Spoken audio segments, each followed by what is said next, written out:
Hey guys, doing numerous different maintenance tasks on my little 97 Ford Escort, and this will cover numerous Mercury, Tracer, Mazda Protégés, some 323s, 626s, and other vehicles that use this engineered layout.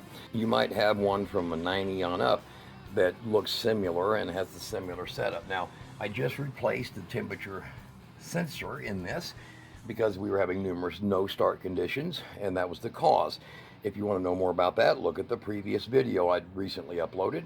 Now what we're doing here, because when the temperature got very hot, I had 105 degrees, very hot, I had spark, but I had a yellow spark, kind of a piss poor spark, so to speak. The engine still ran, it lost some power, and we figured at the same time that we're doing the temperature sensor, we would go ahead and replace the coil. So I'm going to show you how simple it is to change the coil on one of these cars. The first thing you're going to do is you're going to go ahead and break loose all your screws. And they're just 6mm and pretty simple actually. And I'm just going to break them loose. You don't have to disconnect your battery or anything like that. Okay, so all my screws are up where I could just remove this right now. And I do it kind of at a circle like this, kind of like you would a wheel, because a friend of mine had experience with a coil, and if you tighten one too tight as you go around, if you start out fully tightening one going around, you can actually break the wires in these coils. The ones I use is the Master Pro. What you're going to do is you're going to go ahead and pull your wires independently and place them on your new coil. So you can see this is my new coil, and if you look down there, this is an original Motorcraft coil, and it's got a few hot spots in it right back there. You see that little dark spot right there, and we kind of figured that it's about time to get a coil on it, because in the summer heat I don't want to be sitting there with no air conditioning and stranded. So I'm going to show you an easy way to do this, and it's not very complicated. So, and you could have different, you could have a 6-cylinder with a row of 6, square with 6 of them in it, pretty much the same effect. So I'm going to pull the wire, and I'm going to hold this in the angle it's supposed to be at, and I'm going to place a wire. So we're going to not get our wiring screwed up.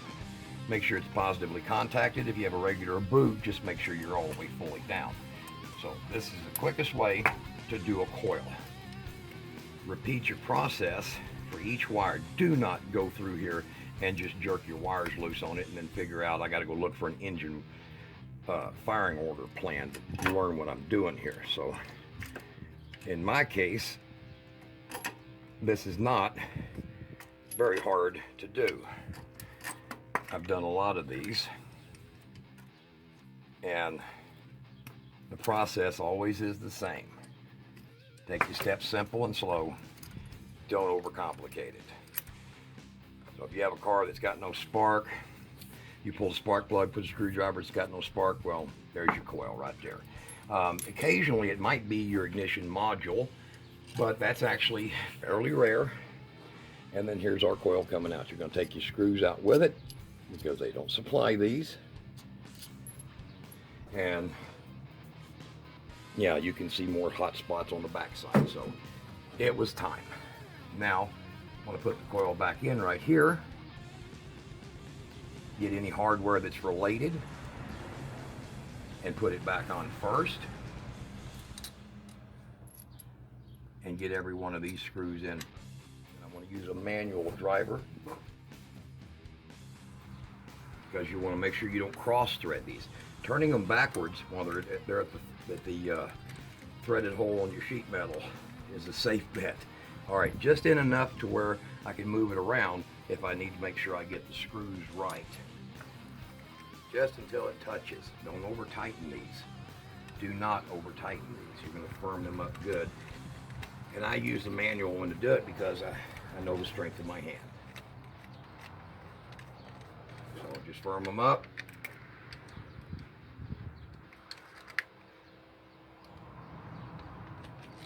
And then check your plug for corrosion. Any kind of corrosion in your plug, if you have corrosion in your plug, get that cleaned out with a cleaner, and then you're going to just pop it in. Now you notice the plug here has double tabs on it.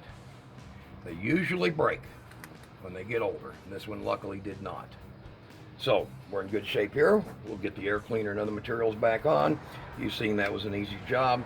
Go look at my previous video where it shows you that this is the cause of many no-start conditions for Ford products, Mercury, Lincoln, some Lincoln, not all, quite a few Mazdas.